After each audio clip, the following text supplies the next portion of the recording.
Hey guys, welcome to the second episode of Sketchy Strangers, episode 000000002. Out of whatever, how many zeros I said, I don't know, maybe 1,000,000. I'm planning to do 1,000,000 episodes. In this episode, I'm talking to Ralphael Gomez. I think is his last name. Look it up. I'll look it up later. Ralphael for sure. Alright, let's just say Ralphael. I'm talking to Ralphael. We discuss love, life, chapters in his life. Some touching moments in this, to be honest. Life lessons. Cool dude, good artist. I will tag him, so if you guys want to check out some of his art, check out his page. Yeah, I don't know what else to say besides fuck you.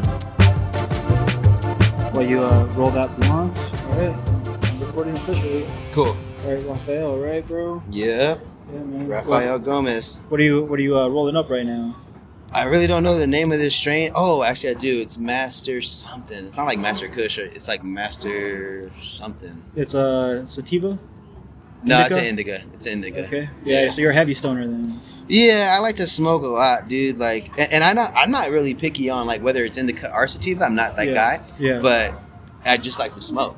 You know what I mean? Me too, So man. like, I don't care if it's indica. I don't care if it's sativa. Like, one of my pet peeves was when I was first going to fucking these spots that opened up, and like for instance, like a dispensary. That's what I'm trying to say. Like, you walk in there, and the first thing they say to you, even to this fucking day, the first thing they say to you is like, "What are you looking for, indica or sativa?" Yeah. It's like, look, I'm just trying to look for grape ape. You got grape ape? I don't know what that is. I just know it's okay. fire. Like, just give me the name of the strain. Like, that's kind of where I come from. Oh, okay, so do you have any strains that you like, your go-to strains? Absolutely. There's a couple of them. Number one is kosher kush. All right. Because I do have like some Judaism practices in my personal life, and I just like the fact that they named a fucking chronic like kosher kush. Like, that shit's just hard as fuck to me. And it's not bad. It's a really, really good smoke. It's like, it's bomb. And what do you mean by kosher practices? Are you the Hebrew of the Hebrew? No, not necessarily. If anything, I'm a poser. Oh, okay. But the thing is this, like, I see like religious things like that as very like family-esque. Oh, so okay. I don't really like, as you can see, like comedy night, I don't come out here preaching. In my art, I don't preach through that. Yeah. I kind of like keep that at home. That's for like my kids and my wife and our family household type situation. You know what I mean? Oh, okay. Wait, so who were your parents? Like, were they religious people or? Like... in a sense, yeah. Like my parents, we were like raised Catholic. Okay, you know what I mean? Yeah. So like we went to church every Easter and every Christmas. Yeah. Like that's how we were too. And when we got in trouble. Okay. If we got in trouble, it was like, you were going to church on Sunday. It was like, oh fuck. Yeah. You know what I mean? Like, that's when I kind of like. But I was a kid at that time. When I got involved into church and like kind of like turning my own or finding my own way. When I was about 18 years old, I basically kicked myself out of the house. You know, my dad told me like, "Hey, you better keep that ass home." I was sneaking out every night. So basically, I was coming back home at like 5 a.m. He opens the door for me. Yeah. And is like, "Get the fuck out of here." So I called the homies who I was like with.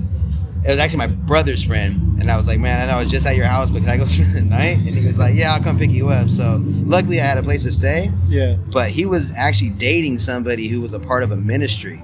So it was like 2 days later, or maybe even the next fucking day. I think it was even the next day. Like, she came over to the house and was like, "Oh, nice to meet you. Do you want to come to Tribe of Judah?" Which was the name of the ministry. And I was like, "Oh, okay, cool. Yeah, I'll check it out." And it's a Jewish. No, it was a Christian ministry, not denominational Christian ministry. Oh, okay. But where the Jewish thing came in was like during that whole shebang bang. Yeah. They like the ministry, as they say, was sitting under or learning from a rabbi, like a rabbinical teacher. Oh, that's dope. Yeah, and when that was going on, that's when I joined. So I kind of like just fell in and really liked what was going on. I was like, this is dope. Yeah. So then all of a sudden that rabbi disappeared. Like, he never came anymore. And I was like, "Hey, what happened to that rabbi?" They're like, "Oh, well, we're sitting under or learning from Kilpatrick now," which is a bishop. Oh, okay. And I was like, "Oh, okay, I get it. That's cool, but that fool kind of sucks, like, compared to the Hezekiah." rabbi? Yeah, like, I felt more like I was learning. You know what I mean? And that's what really had me, like, involved. So, long story short, I found Resume Hezekiah where he lived. I studied with him for like 4 years. Oh, nice. And in that whole 4 years, and then after, I was involved in that same ministry and kept being involved in the ministry. Oh, that's dope, man. Yeah. Yeah. So like that's where that all came from. And I did ministry for 8 years. And then when I left the ministry in that sense, like I left it because I was like, look, I'm not serving no more in this way as far as like what we were doing, because we were going to churches, preaching and teaching and doing different gifts that we had, like whether it was rapping or acting. We just did a whole bunch of different things. Oh, okay. But I was like, look, I'm not going to be doing those things anymore. I got to go to work. I have to create a living for myself. Yeah. So peace. You had kids at this point? Is this around the time you started having kids? No, I haven't had any kids yet. Oh, okay. But So my young. career was getting serious, and at that time, my career was being a nurse. Oh, all right. Okay. So I had gotten a promotion and these things. So I was like, I need to be more dedicated. Yeah. So you've had a lot of chapters in your life. It sounds like then. Oh yeah. Yeah. Like, You had like a. Yeah. and each chapter was like its chapter. You know what I mean? Like, Oh, okay. when I see friends who've known me my whole life, Yeah. it's unanimous. They always say, like, dude, every time I see you, you are a completely different person. Oh, okay. Yeah. Yeah. Like, even right now as I'm an artist, I've been doing art for 4 years. Oh, nice. Okay. And, like, when I run into my friends who knew me and from church, like, holy smokes, bro. Like, you're an artist? Like, how? Like, when did you even start? And I was like, Yeah. well, I've always been painting here and there. Like, even during those times, but it was like, you know, in my room for myself type of situation. Oh, of course, So, like, yeah. when people meet me there or see me again, they're like, oh, shit. Like, even when I got married and I had my kids, like, I didn't even fuck with any or meet with or hang out with anyone besides, like, 2 to 3 people. Yeah, everybody has those 2 to 3 close friends. Yeah. Exactly. Yeah. But, yeah, dude, I didn't even meet with, like, a lot of people. And then, like, when we, you know, go to different things or events, Yeah. and I see, like, I stopped going to church events altogether. And then when I started going back to them, I was married with my baby, and my baby was like a year old. Oh, okay. So people were like, "Oh shit! Oh, you're married? Oh, and you got a kid? Oh, fuck!" You know what I mean? It was like you're How old are you, dude? 32. Okay. All right. I'm 34. So we're Mhm. similar. We grew up in the same era. Yeah, same era. And you can understand like how the chapters might fall Yeah. throughout one's life. You know what I mean? Exactly. Yeah. Yeah. Because I didn't necessarily choose any of my chapters, bro. I'll be honest with you. Oh, like, really? I was everything in my life has always been suggested to me, Yeah. and I was like, either take it or not. You know what I Okay. mean? Yeah. So you grew up in here? You grew up Riverside area? Was this like your hometown? Partly. Huh? Partly. Partly. Okay. Explain. Well, like, what was your childhood like, man? Like, My childhood was here in Riverside, Mhm. and then like once I reached elementary school, I moved to Highland, like East Highland, Oh, okay. and then lived out there for a little bit. Then from East Highland, we moved to Fontana. All right. That's Riverside still. I would consider that Riverside. Yeah, and it's all in this like triangle of the IE. You know what I Yeah. mean? Like this. So I grew up in that area, and then like in Fontana, I probably grew up the most. Like I did like 9 years over there, lived over there, Mm-hmm. and then like when I became an adult, I just moved back to Riverside. Oh, you liked it here? Yeah. I always I liked it here because my grandparents are from here. Oh, So okay. like throughout all those years of school and being off on summer vacation, you know, I was just coming back to my grandparents' house, hanging out with them. Yeah. Yeah. Yeah. What area of Riverside did they live? They live in Canyon Crest. Oh, all right. Like, nice. That's a nice area. Yeah, it's a nicer area. So like, So but pretty- I remember being the youngest, and then my brothers could go ride their bikes, and then I would get on my bike, and my mom would be like, "No, you can't go. You're too young." Oh, yeah. Yeah, and I'd be like, "What the fuck?" And I would literally cry. And then my grandpa, he hit me up like, "Hey, dude, like you could just come over to our house, and we'll let you ride your bike." I was like, Yeah. "Okay, cool." And that's how it started. I was like 6 then. Oh, okay. You know? Yeah. So you're the youngest then. Yeah. All right, dope, man. I'm the oldest. It's a little bit different. Yeah. Dynamic. Mm-hmm. But all right, when you have brothers, only brothers. Yeah, I only have 2 brothers. They're older than me. What's And, your what was relationship with them like? my relationship with both of them is good. One of them I just don't get to see is my middle brother named Sergio because he lives in Texas now. Oh, all right. And the way he got there was just, you know, he was kind of like going a bad rap as far as like what he was choosing to do with himself. And Uh-huh. he just had to get out of California to try. And then when he moved to, I remember it was like Colorado. Yeah. And then he got into the same shit that he was doing out here in Colorado. Oh. And it was arguably it was worst. Yeah. You know what I mean? So Is he kind of like the black sheep a little bit since you're, you know? I mean, you could define him as that, or like, you know what I mean, like as that. But like, I personally don't, because I kind of see him like. I'm not saying that this is all black sheeps. Yeah. But I'm just like, if he's a black sheep, he's more of a warrior than a black sheep.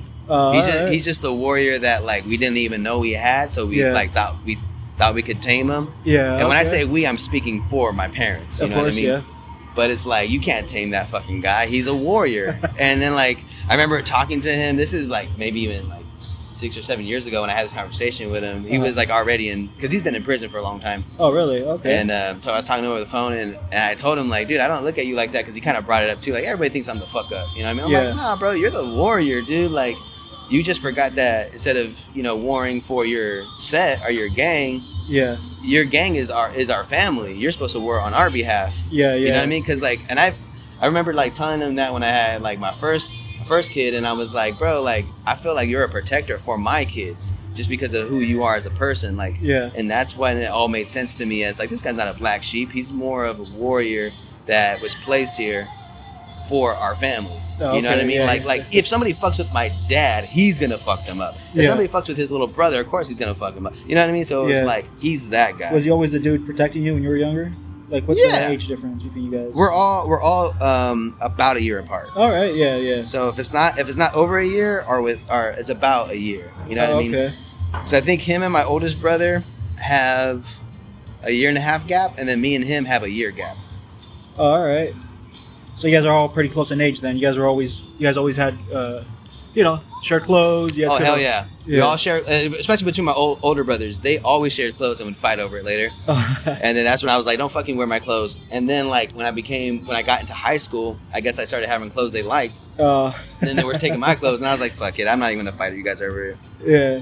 I had sisters, dog. So I never had that luxury. I was kind of considered a luxury, dude, because I'm the oldest. I was getting hand-me-downs, but I'm like, I don't know where these are coming from. Like, it's like, man. And sometimes hand-me-downs, like, you don't even want them, because it's like, dude, you're fucking, like, I'm getting hand-me-downs from this guy, probably jizzed all over him. Like, I don't like that guy. But, like, the homie just gave me some hand-me-downs. His name is Gus Camacho. He's also an artist. Oh, nice. And I was just hanging out at his house, and he was like, you want some clothes? And I was like, I guess so. And then he just went through his entire closet. He fucking gave me so many great clothes. This is actually one of the pieces of clothing that he gave me. Oh, dope. I was like, bro, like, thanks for hooking me up. Like, these are some really good hand-me-downs. You know what I mean? Yeah. And so I mean, I have this younger brother vibe on me regardless. So I tend to hang out with older folks than me. Oh, okay. And I tend to get treated like a younger brother. It's just like that. Like, it's just your nature. It's just my nature, bro. I feel you, man. I mean, for me, it's weird. I have a lot of, like, I tend to be the oldest, but I want to be around older people, maybe because I never had a big brother. I kind of want to be like, kind of like having a big brother around too, Yeah. But yeah, man. Okay, so that was how you guys grew up. You guys ever fight or anything? Were you guys? Oh, hell yeah! I fought both my brothers. Oh yeah, like physically fought them. Oh yeah, and I remember, like, because, like, with me being the youngest, they didn't really fight with me a lot. They fought each other more. Okay. But I could remember, like, each of them having their fight with me. You know what I mean? Okay, the one fight? Exactly. Like, so I remember one time my brother, Sergio, who's the guy who was incarcerated and shit, this fool comes down the stairs and just, like, I think I was, like, watching maybe, like, MTV or something dumb. Yeah. And he just takes the controller and starts changing the channel. I'm like, bro, I was watching that shit. Yeah, and he's like, you're a bitch. And I'm like, oh my, bro, you just want me to fight you, huh? Yeah. And he didn't say, like, yeah. He was just like, no, you're a bitch. Yeah, like, I could do this because I'm older than you. Exactly. Yeah. So that was, like, that's when I fought him. And that was, like, the time where I basically, like... How was that fight, though? Was it was a great fight. Was it an all-out... Oh, no, it was war. It was war. We went for it. And that was the thing, like... That's why I'm, like, kind of not scared of anybody, and I thank my brothers for being the way that they were, because, like, I'm not scared of nobody, bro. Like, I fought my older brothers when I knew they were going to handle my ass, you know what I mean? Yeah. But that fight, like, I had with my brother Serge, he taught me this one way to win a fight. He was like, bro, just grab them by the collar and bring them to your fist. Like, just like this. Like, grab them and just bring them. Yeah. I did that shit to him. And he was like, I'm proud of you. Like, after the fight, he's like got a bloody lip and a nose and shit. And he was like, bro, I'm proud of you. Like, you fucking, you did your thing. Yeah, you did. And after that, we never fought again. Oh, yeah, man. You just had to get out of your system and earn the respect a little bit, too. You're exactly. Like, hey, I can't just take the remote away. I gotta respect him, too. Exactly. And then with my older brother, I forgot how we got into an argument. It was probably, I don't have nothing for you right now, my man. Bro, sorry. But I was like, I don't know. Oh, wait, actually, I think I do have some cash. Wait. There you go. I think I do have some cash now that I think about it. Yeah, because I was talking to him about something else, and then he was like, I don't have nothing like that for you, my man. Yeah. But I don't remember what we fought over, but I just remember, like, the fight. in the fight. I was already in jiu-jitsu at this time. Like, my dad put me in jiu-jitsu class. How old were you at this time? Probably around like 16. Okay. And so like my big brother like got into this fight with me. I really wish I could remember why we fight, or why we fought. But I just remember like I finally like just pinned his ass. And I didn't choke him out or nothing like that. I just had him pinned, and I put like all my weight on him. And a great, because this dude's 3 times bigger than me, especially at this time. Yeah. And he was just like, he was a grown man. Yeah, he was fucking already like 20. Yeah. And I'm like fucking 16. He wasn't. He's probably 19. But still. Yeah. I'm like, yo. He had that muscle on you. I'm holding him down, and he's like, get the fuck off me. Get the fuck off me. And I just didn't move. And I told him, bro, until you really calm down, I'm not getting off of you. And he really calmed down. Yeah. And he got over it. And then when I got up and he moved, he got up so quick. Like, get the fuck off me. And he went to his room. But there was many losses before those 2 fights. Oh, okay. You know what I mean? Yeah, they whipped my ass a bunch of times before that. Oh, but and it wasn't a lot. But they would whip my ass if I ever tried to. But I would never forget those 2 fights, because for both of them, those were my last fights with those guys. Yeah. Okay. Yeah. That's the time you earned their respect. That's the time you kind of. Yeah, they had to put respect on your name, dog. And my older brother didn't tell me that. Yeah. But my middle brother, he told me like, hey. Oh, okay. I respect you, bro. Like, hey, yo, like you did a good job. Yeah. You know what I mean? So. Yeah, those are my brothers, man. I love those guys to death. Like, the oldest brother is doing really well. He just bought his second house, and he lives in like San Bernardino. Yeah. North side, and has beautiful. What's the north side? North side is by the college. Oh, okay, yeah. I'm familiar. And he has 2 daughters. Oh, okay. Beautiful wife. Was he a player back in the day? He was. Okay. He was a player because one of his daughters is not from his marriage. Oh, all right. So he was a player. He's still a player. He played a little bit. Oh, okay. Well, I'm just saying because I think he's not a player no more. He definitely has changed a lot. I remember one time talking to him and I was like, "You are just not my fucking brother no more, dude. Damn, you are a married man." Yeah. You know what I mean? And it kind of like opened my eyes to changes that I needed to make in my life too. I was like, this motherfucker just like is like my dad. Yeah. You know what I mean? He stopped being my cool older brother and became more like a father. Yeah, an adult, like an actual adult. Actual fucking adult. And I was like, what? But I mean, I'm still trying to get there, dog. I don't have 5 years later, this guy got his second house. I'm like, oh yeah, bro, like shit. What does he do? He works at Costco. He works in the warehouse. Oh, okay. But he's been working for Costco. Before that, I remember he was like a mailman specifically for the Catholic Church. Oh, all right. So like, were your parents pretty Catholic growing up? Not growing up. Oh no, you told me that you guys were. But like. Holiday Catholics. Exactly. Yeah. But we all found our own sense of religion. Really? Absolutely. Because between me and my brothers, like I have my route, which is like more Judaic. Gabe's my oldest brother. He's more traditional and Catholic. And Sergio's, he's like not involved in church, but he's like, bro, I need Jesus. You know what I mean? Yeah. So it's like we all kind of like humbled ourselves and got down on some type of religious path. Oh, okay. That's cool. A lot of people don't really like, nowadays no one really cares for religion. It's kind of like it's an afterthought, really. Mm-hmm. It's crazy that you guys didn't grow up like that, but you guys still ended up finding it. Yeah. Yeah, and we all did it in our own ways. Because I remember even my brother, before I was in a ministry group, he was in a ministry group. Oh, okay. But how'd you feel about that back then? I thought it was dope as fuck. Because, I mean, the ministry group that he was a part of was strictly, like, about dancing. Oh, all right. So, and he was a phenomenal, to this day, he's a phenomenal dancer. Like a break dancer? Or? Yeah, like the quote-unquote black sheep. Yeah. Is phenomenal at anything he fucking does. Oh, all right. Any fucking thing he does. Like he's just gifted. Sports.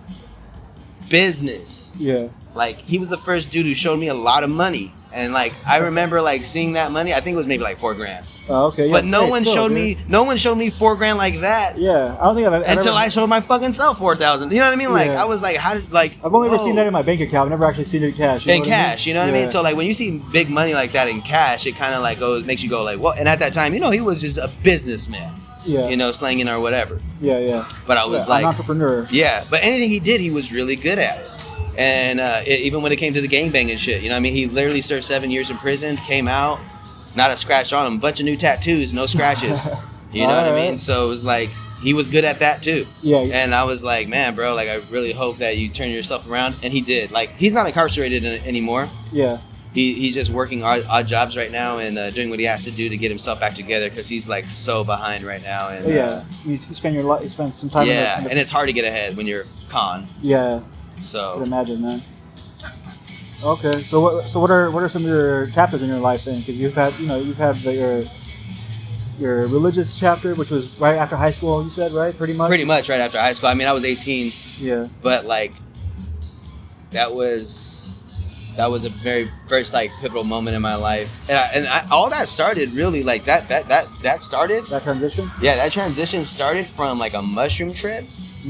Because I remember on that mushroom trip, I was just out of my mind, and I was like, I cannot wait to just fucking touch God. Whatever that is, I need to do it because I felt so shitty. It was a bad trip in a sense, really? quote unquote, a bad trip. Okay. You just feel like you're dead. You feel like you're never coming back. You feel like you're in the afterworld. Is this forever? It's forever. You're there. You're stuck. It's bad. Too bad. So sad. And then you're like, fuck. I just want to touch God. Yeah. You know what I mean? So like, I remember that. And then like when, I get kicked out of my house, meet my homie's girl.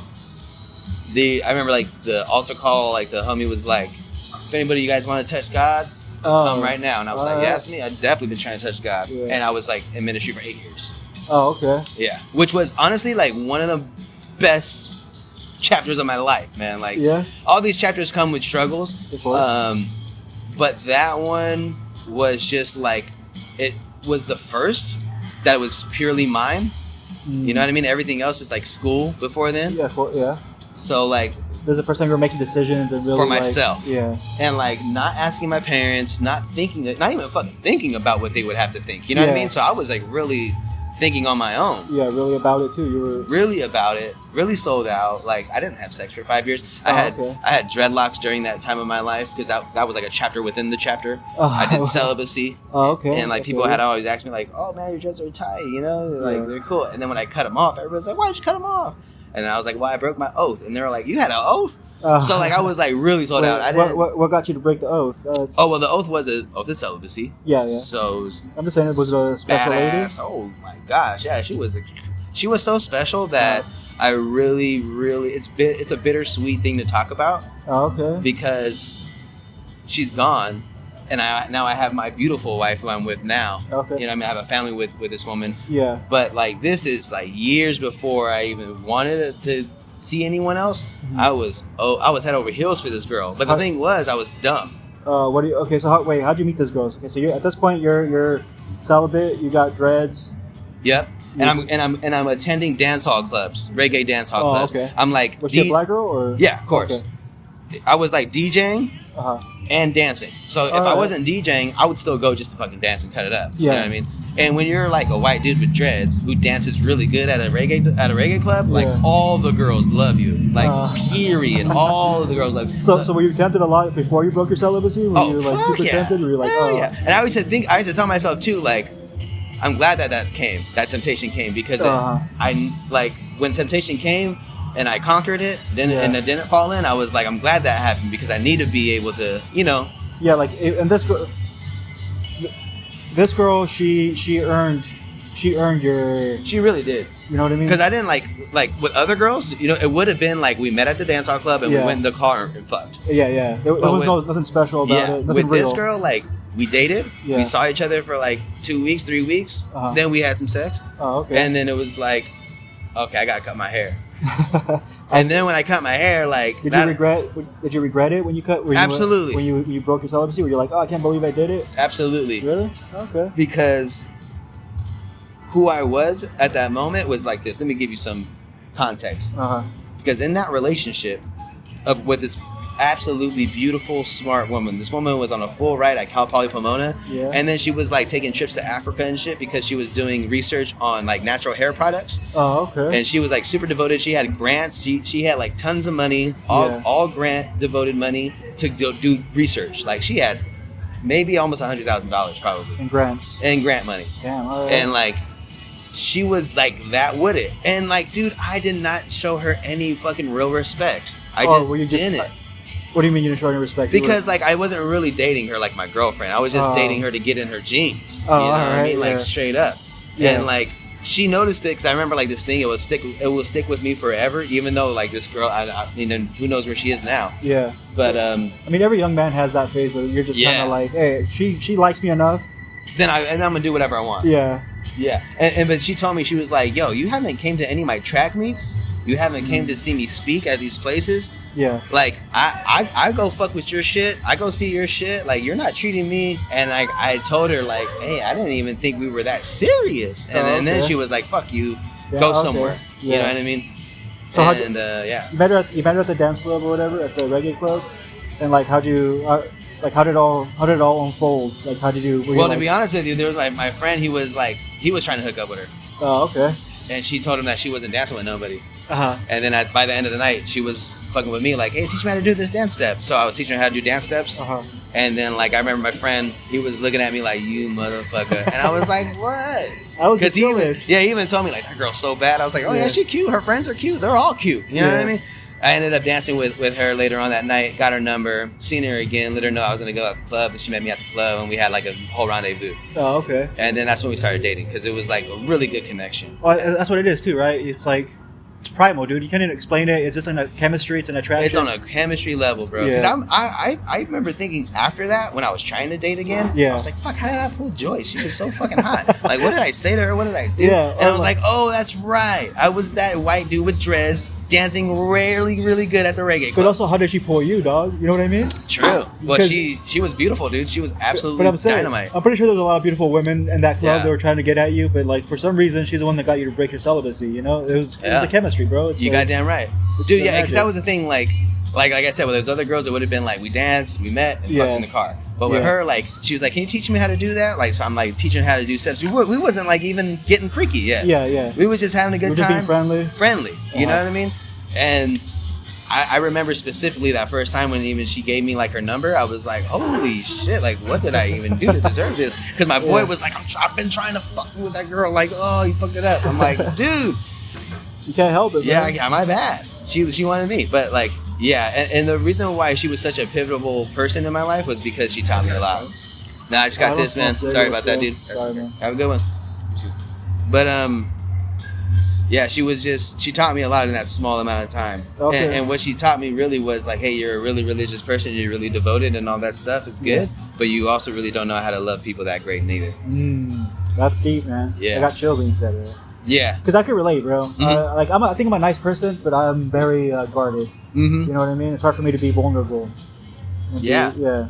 And I learned that, bro, and it wasn't easy to hear, and I remember even like begging her to come back or be with me again. Let me actually treat you right. Yeah. She was like, no, you're just so fucking not with it. Oh, damn, dude. How long were you guys together? We were literally together for probably like a month and a half, the longest. Okay, that's a good. So it wasn't. Yeah, we didn't take each other's time up. Yeah. But it was like something that's why it was like so like monumental, because I noticed that, hey man, this all happened really quick. Yeah. You know. I mean, she got you to break your celibacy. She got you. You know, she taught you a little bit about life too. Mm-hmm. You know, that's beautiful. That's a beautiful Yeah. thing, man. And okay, so how'd you meet your lady now? What's the one that got you? Okay, so this is like 10 years later now.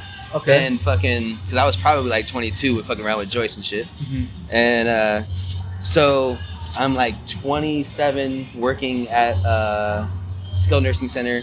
I'm the activities director. And like, because remember, my career started getting serious. So I became a director. Uh-huh. And one of my assistants, she was going to get another job somewhere. So she was like, hey, I'm going to put in my 2 weeks.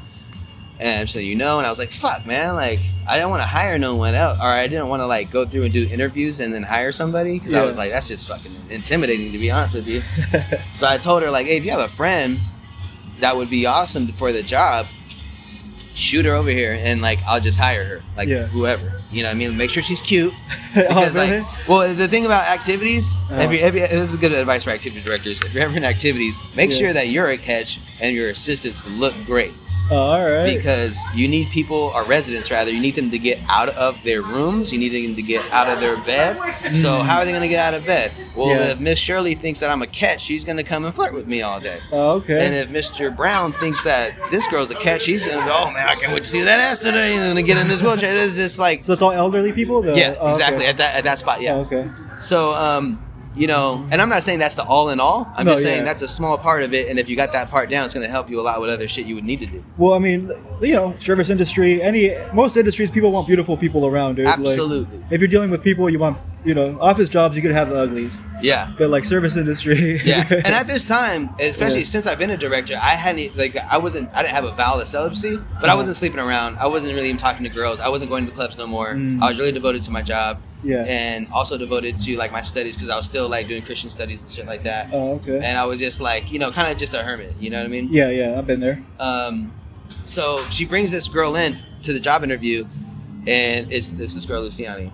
That's your lady. Your current lady. She fucking walks in looking like a Coca-Cola bottle, dude. Yeah. And I'm just like, oh my god, I think I do remember Lucy because she actually worked there as a CNA before, but then she went to another spot, but she was trying to come back.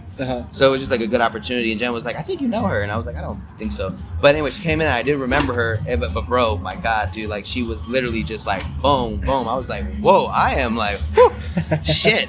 And it's gonna be fun working here now. Oh yeah, and I'm gonna be dead honest with you. Jen is a very beautiful girl, and that's the girl who left. She's extremely beautiful. Like her face is like a fucking angel. Yeah. And then my other assistant, I called her my sister, but her name is Melissa. Also, just a fucking drop dead gorgeous girl. Yeah. Like just beautiful. Like again, beautiful face, body crazy. Like for both of those girls. Yeah. So then when Lucy came in, I was like, I was expecting somebody pretty. Yeah. But I was not expecting to fall in love. Mild breathlessness. Okay. Yeah. So I was fucking trying to do this interview, and I felt my face hurting from how like cheesy I was. I had to been like, okay, yeah. And I was just like, wow, this girl's really cool. That's kind of how I'm at right now, dude. I just met this girl. I'm a little bit. It's the first time I've ever been this aggressive with anybody. Normally I sit back and let them kind of come to me, but this time I'm like, damn, dude, I gotta do something. I gotta say something. I want to take my shot. That's good. That's good. Man. Yeah, it's like chemistry too, you know. But anyways, absolutely. Continue with your story, man. This is about you, not me. Oh yeah, no, but on that same token, so she walks in. And takes my breath away. I told leaders to interview. I barely get through the fucking interview. I cut it short. Like I had like questions to ask. I asked like 3-4 questions probably. And then I was like, hey, Luz, I just want to thank you for coming in. You obviously have the job. I mean, I needed somebody to come in here and make this easy. You made it really easy. You start Monday. So I never hit it on her or anything like that. Yeah. But we worked together for about like 2 to 3 months maybe. Okay. And then like, I don't know. I don't want to say I knew I saw that she was attracted to me, but just chemistry was going on. There was chemistry building, flirtiness. and there was like some flirtiness going on. Yeah. And then it just built up to the point where I was like, okay, you know what? I have to say something now. Yeah. So I told her, I said, hey, Lucy, I just want to let you know that we don't have a problem here. Everything's okay, but we might have to put you in another department because either we hook up and be something, or I need you to work in the back somewhere. Because we can't flirt with each other every day. I feel like we're flirting like. I could have brought this up like a month ago, but like I really wanted to make sure that I wasn't just playing myself because this girl's fucking smoking hot. Okay, and you know how like guys we get when we just meet a super hot girl and she gave us her Instagram and then we're like showing the homies like, bro, this is my new girl right here. You know what I mean? Like I was getting so excited. Yeah. You wanted to make sure that it was real, not just your dick talking. So then when I found out that, I was like, yeah, this is real. So I said something. Even at that point, I was like trying to make sure it was real by being professional and like, hey, we'll just put you in another department because this probably isn't going to happen. But you still tried your shot in a way? You were still like flirty? Like, hey. Yeah. And she was like, you know what? That's a mutual feeling, actually. I was talking to my friend about you and I was like, oh my God. Like my heart literally dropped and I was like, oh my God, that's a mutual. Let's hang out. To fucking figure out what it meant when she said that's mutual took me like 30 seconds because I was questioning my own intellect of what she fucking meant. Yeah, did she say that? Did she just say that she likes me too? Yeah. No. I talked to my friend and it's a mutual feeling. And she was talking still, but I was in my fucking head like really trying to figure like, holy shit. What does she mean by that? Yeah, and she just, you know, that after that meeting, you know, because I called it a meeting, like, hey, I gotta meet with you after work. So after that meeting, we fucking went straight to El Torito, had a nice fucking El Torito dining date. I was like, I gotta take you to dinner. Come on, let's go. And then like that's what we did. Okay. And you guys dated for a while? Before? Dated for 6-7 months at that time. Unfortunately, some bad work. Honestly, or some bad work ethic going on between us. You know, we were flirting so much that we didn't do our fucking job. Yeah. Because what had happened was we had a survey. Survey came through and found that some things didn't get done.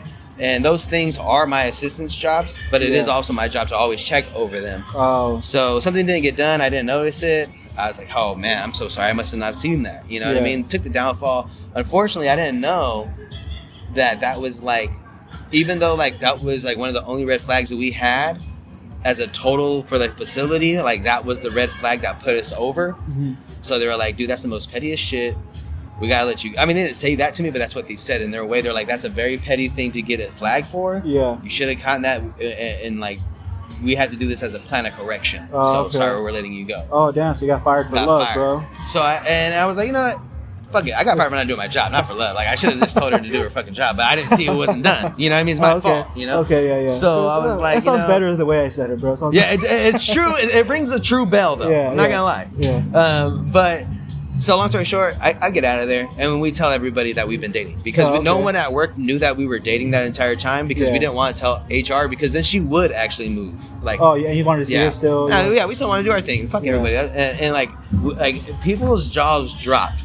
Because I had homies and homegirls at work trying to hook me up with their homegirls, and then like, you know, the other RN trying to hook me up with her niece or something like that. You know what I mean? Yeah. And I remember she would be like right here, and they'd be like, "Dude, you should take my niece out," and I'd be like, "Oh shit, well, how old is she?" You know what I mean? Just because like we're not dating. Yeah. So I would to keep that play on. Yeah.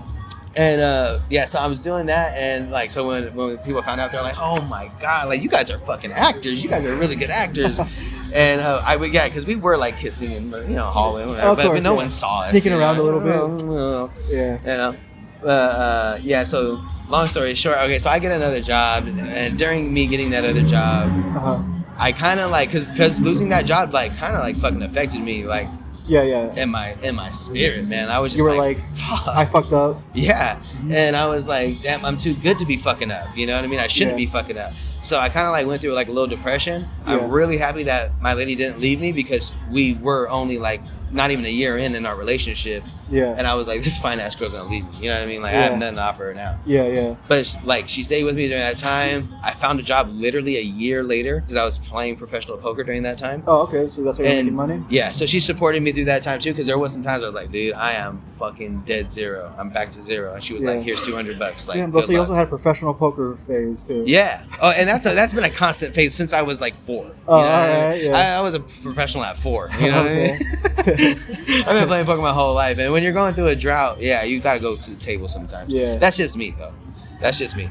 But you know, she supported me through that time. I got another job, and when I got that other job, she told me, she was like, dude, I really want to be married to you. And I was like, damn. all right, well shit, let me propose to you. Yeah. And so how long were you guys dating at that point? That was just a year.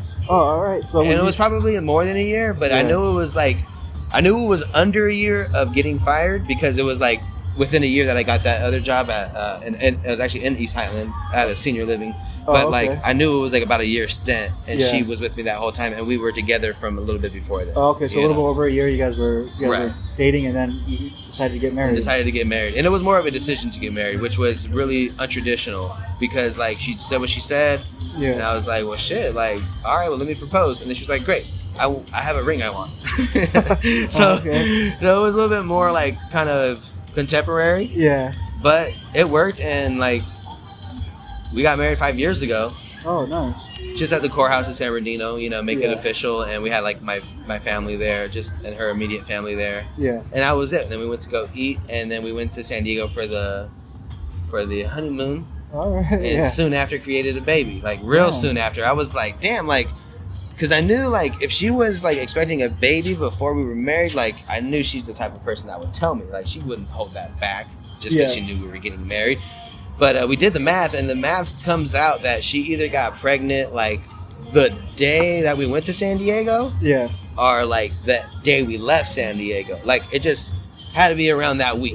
So I'm like, damn, we really fucking popped this baby out like when we were on our honeymoon. Like that's incredible. I mean, it's kind of it feels destined or predetermined. In way, dude. That's what kind of freaks you out a little bit when you're living your life. Is like some things are really like kind of feel that way. Just easy, just happen. Just easy, and it's fucking humongous. Yeah. But it just easily happens. Yeah. And you're like, oh. You know. And then you know what really made me feel that way one time? My oldest, she had a fucking little sister pajama thing that she got for the baby on the way. Oh, okay. And the fucking thing said like little sister on it. But I remember looking at it and I just started fucking laughing, like almost like uncontrollably. Because I didn't know why I was laughing, but I just dying laughing. And it was like because I knew who that was. I knew who it was for, and I knew that they were coming. And then like I had this epiphany, which I hope to share with my daughter one day, is, hey man, as much as you're gonna miss me when I'm gone, remember that's how much I was waiting for you here before you got here, and I'll be waiting the same way. Like I'll see you on the other side type shit. That's beautiful, because man. It just really feels that way. Like it feels that way. Yeah, like we known him forever. Yeah. Like I might not run into my wife again. I don't know. Yeah. But I know I'm gonna run into my kid again. Oh, okay. You know what I mean? And like it's just like that. Like my wife, like, because she has a daughter from before we got married. And so you got 3 daughters? No, 2 daughters. Okay, I'm saying all together you guys got 3? No, altogether just 2. This Melani's the oldest, and Nevaeh is the youngest. Okay, because her daughter, she's not part of you guys' life? She is. Oh, okay. She definitely is. Like, she lives with us, but she has her dad a part of her life too, which is pretty cool. Oh, okay, So it's not like he's a deadbeat or nothing like that. Like, he's there for her. He's there. Oh, that's It good. just didn't work out between them when everything happened for them. And it was like, cool. I met him. He's a great guy. Fucking, you know, obviously, like, you got to have a relationship with your stepdaughter's father. He's going to be there. You know what I mean? Cool thing about it, though, is I'll just say this because I see, like, other folks, and I just be like, man, I thank God it's not like that for us. Because, like, all due respect, my boy Billy, who's her dad, he doesn't really come over for Thanksgiving. Like, he's not celebrating Thanksgiving with us. Oh, you know okay. what I mean? Yeah. He's having Thanksgiving at his house, and Melani's gonna go from our house to his house, or from his house to our house. You know what I mean? Yeah. So, but I do see other people in this very similar situation, and like everybody's in one house, and I'm like, that's cool, that's nice, that's very progressive, and I'm glad that they're there. Yeah. But I'm not. I don't know. Like, I don't want to get too drunk around the guy because he might say something, or I might say, I don't know. Yeah. Because there's been times where I've had Melani like crying for her dad, and I'm like, this motherfucker, bro, like, hey, yo, call Billy. Like, I remember like telling my wife, call Billy to come pick her up. Like, why is she crying over her dad? This motherfucker over. And he's not a deadbeat, like I said. Yeah. But it's just like when you see your kid crying, or when you see a kid crying. Like, come on. Like, and she's your kid too, you know. Yeah. So when you're drunk and you're like, you know what I mean, in that atmosphere, and I'm smoking a little weed and a little drunk, like, I hope he doesn't say anything like, bro, you probably shouldn't be smoking weed. You know, you got a daughter. I'll be like, shut the fuck up. You know what I mean? Yeah. Okay. So Melani, she was the one that had the little big sister thing. Yeah. Oh, okay. Yeah, she had got it for her little sister. Oh, okay. So you only have one kid that one biological kid with 2 daughters. Yep. Oh, all right, bro. Yeah, man. Well, let me show you how it's coming along. Oh shit. Yeah, bro. God damn, you're doing your thug thizzle, man, and you did the fucking jacket sick as fuck too. Oh, thanks, dude. Thank you. Damn. Well, right on. Keep going, man. Yeah, Man. I'm very happy with that. Okay, yeah. Let me keep going. So where's this going? Is this going on your Instagram? Is this going on your for YouTube for now? But I'll probably put it on Instagram. You know, I'll cut out some stuff from here, stuff that I like. This interview has been better. Honestly, it was better than my last one, but not because I have anything with Fabian. But it was just I was high and drunk. Oh yeah, it's difficult if you're gonna be the interviewer. Yeah, and also trying to draw as well. Oh too, yeah, you know? yeah, that's true. You're You are drawing. Drawing. Yeah, man. Okay, dude. So tell me about art. How'd you get into being an artist, man? Funny thing, yeah. So when the baby was born, we went to go see somebody in Idaho who was my wife's friend, graduating from her RN school. Yeah. And we said, great, let's go take a trip up there and go hang out with her. And as we're going up there, I'm like thinking, like, you know, this is actually a setup, low key, because I'm gonna be watching the baby the whole time. These are her friends. They're all girls. Yeah. I'm the only guy. Like, I'm here just to watch. I'm a baby. All right, cool. So I swallow this pill, and I'm like, I'm the babysitter here. So, like, before we even get there, I tell my lady, like, hey, just, like, hang out with the homegirls. Like, don't even worry about me. Don't even worry about me and the baby. Like, I got the baby. Like, at this time, she's eating, sleeping, and shitting, and we have plenty of milk ready. Okay, so she was still a toddler. Yeah, she was a baby. Oh, okay. Like she would sleep for 5 hours, wake up for 2, sleep for 5, wake up for 2 type shit. Yeah. So she was like a baby. And fucking, so right when we get to Idaho, like, I go to Ross. And we're there, and I see canvas. I work at Ross, bro. Oh, no way. Yeah. So I see a canvas there, and I see paints, and I'm like, you know, that'd be a good idea to burn the time. Yeah. Like, I don't even have that much weed on me. I probably had like 1 blunt on me, and I'm like, that's not gonna last, so I need to do something. Yeah. So I pick up some canvas, and I paint, and the canvases that I picked up were like 6 inches by 4 inches, you know, just small canvases. And I painted on all of them. Felt really good about what I did. Like, it felt like making music. Because that was a chapter of my life, too, being a producer. And I was like, this feels like making beats. I still make beats to this day, but I only do it because makes me feel good. Oh, me too, man. You know? Yeah. So like the painting really felt that way, and I was like, hey babe, I'm gonna start painting. And she was like, that's cool, do something for the house. Yeah. So that's what I did. Made something for the house and our apartment at that time, and fucking that painting sold on my Instagram. Oh, nice. Painted something else. She really liked the other one. We had it in our house. That one also sold. Yeah. And I was like, okay, so the guy who bought it wanted me to ship it. I was like, give me some time. So during that time that I haven't shipped it yet, but it is sold, a friend of mine, his name's Gus, comes to my house and he's like, dude, your fucking work is dope, man. That's you, right? And I was like, yeah, I did paint that. And he's like, dude, this is very good. Like, people will buy this shit. And I was like, I know. Somebody did buy it. Somebody did buy some shit off me. And he's like, dude, he is an artist. So he's like, bro, you should come. And I didn't know that about him. I met him through work. And at this time, I'm working at a trimming spot. Oh, okay. So, like, Trimming weed? Yeah. So, which is actually, like, I've been trying to trim weed since high school. You know oh, yeah. I mean? So it's like a dream job in a way. Yeah, once I got that job, I fell in love with it. But anyways, I met him through there and, like, came through my house. He was like, yeah, I sell art. You know, and I was like, can you sell my shit? He's like, I'm not saying I can sell it. I'm just saying it would sell. Like, I know what people like to see. That's what people like to see. So I'm like, all right, cool. Long story short, it's like 2 months later. He's like, you should bring your wife to this party and come with us. My wife did not go with me to that party. Because she was like, I'm staying home with the baby. Yeah. And I'm like, all right, cool. I go to the fucking party. I meet the owner of a gallery and also the owner of a magazine whose house it was. Actually, right here in Riverside, like down the street from my house. Oh, nice. And so I meet them. And they had already seen my work by like pictures on my Instagram. Yeah. And they're like, yeah, Gus showed us your work, man. We really like it, man. You're a dope artist. I'm like, oh, okay, cool. Nice to meet you. So like everybody there at that party who I do not even fucking know is coming up to me saying, man, I really love your art. You're dope. And I'm like, what the fuck? Ooh, thanks, Gus. Like, you helped me out a lot. Yeah. And then I got into that gallery, into Luke's gallery down here in Minden Mill. Nice. And I've been in there for a year and a half. Oh, dope. Okay. Yeah. And people buy stuff from there and like... Yeah.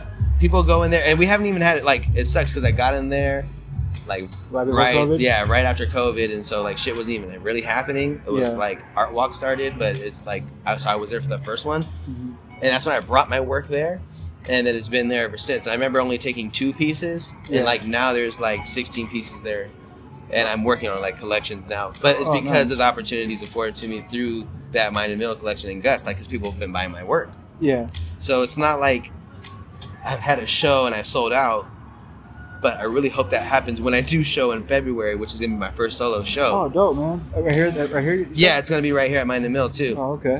So I'll be there, man. Yeah, the first show is there's gonna be a show before mine in January, and the guy who's doing that show bought 2 of my most expensive pieces just last week. Oh, dope, dude! And I was like, dude, who was that guy again? He's like, oh, he's actually gonna show in January, and I was like, oh, that's dope. Okay, right on. What day is your show?